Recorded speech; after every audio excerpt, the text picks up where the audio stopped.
The second part of 1.3 is on the difference quotient, and we actually looked at the difference quotient a little bit in 1.1. So the difference quotient measures the average rate of change of a function f of x on the interval x times x plus h. And this is the interval of length h. So if I have a graph and we have x, and then we have our distance to the next point is h, then this x value, if we're like saying over here is my x-axis and y-axis, so my origin is here.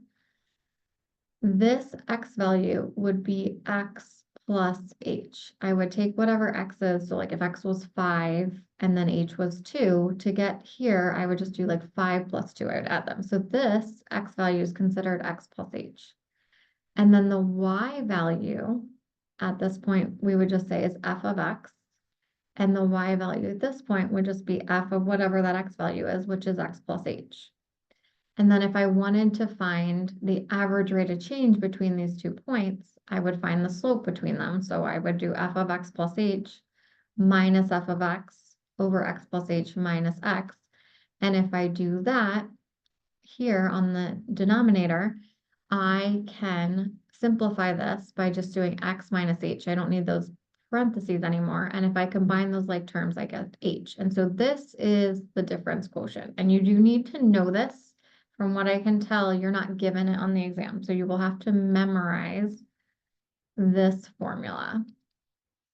And the reason we do this formula is that this has something to do with the definition of derivative, which is a main topic in calculus. But this is the difference quotient. And so we can use this anytime the question asks, find the difference quotient. So let's look at an example. It says determine and simplify the difference quotient of f of x equals 3x plus 5. So we have f of the quantity x plus h minus f of x over h. This is the formula again. So what I would do is I would first find f of x plus h. And to do that, I replace every x I see with an x plus h. So I have 3 times x plus h and then plus 5. And then I would simplify so we can distribute the 3. And we get 3x plus 3h plus 5. Okay, and nothing else simplifies here. So this is my f of x plus h. So for my difference quotient,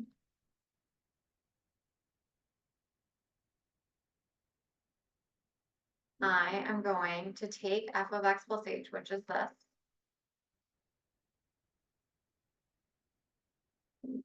and then I'm going to subtract f of x. And this is my f of x. Remember, put that in parentheses because I'm subtracting both terms. And then I'm gonna, again, divide it by h.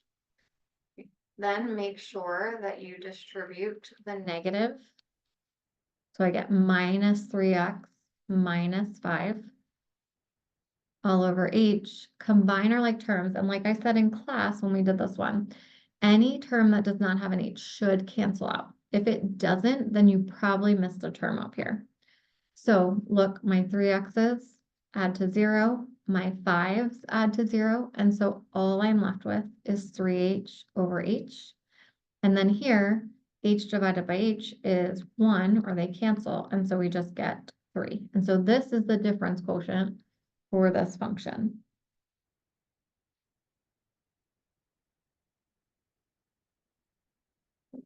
Okay, let's look at a second example of a difference quotient.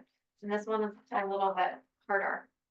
So again, you will need to know this formula, but we're going to use this formula to find the difference quotient of f of x equals x squared minus 3x. So first thing I would find is f of x plus h on the side. So everywhere I see an x, I'm going to replace it with x plus h because that's my new argument. And then we have to do some simplifying. So remember, when I'm squaring x plus h, if you can memorize it, that would be good. But if you forget it, you multiply x plus h by itself. And then you use FOIL. So we get x times x, which is x squared. Outer x times h, which is xh. Inner x times h, which is xh. Okay, and remember we said always make sure you put them in the same order. You can put them in alphabetical order, or you can put the x first, but just be consistent.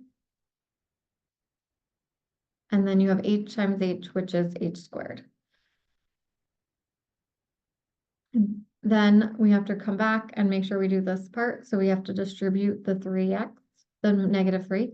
And so we get negative 3x minus 3h. And then this will not really simplify except these like terms, xh plus xh is x squared plus 2xh plus h squared. And again, it might help to like memorize that x plus h, that quantity squared is just this. Okay, so this is all f of x plus h. So then when I do the difference quotient,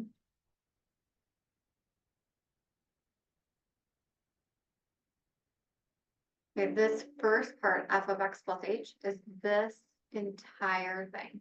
So I'm gonna have x squared plus 2xh plus h squared minus 3x minus 3h. And again, all of this is f of x plus h.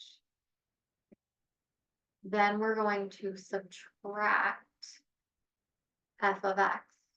Okay, f of x is the original function. And again, put it in parentheses or change the sign right away, is x squared minus 3x. Okay, and then all of this is going to be over h. Okay, so from there, we're going to distribute that negative.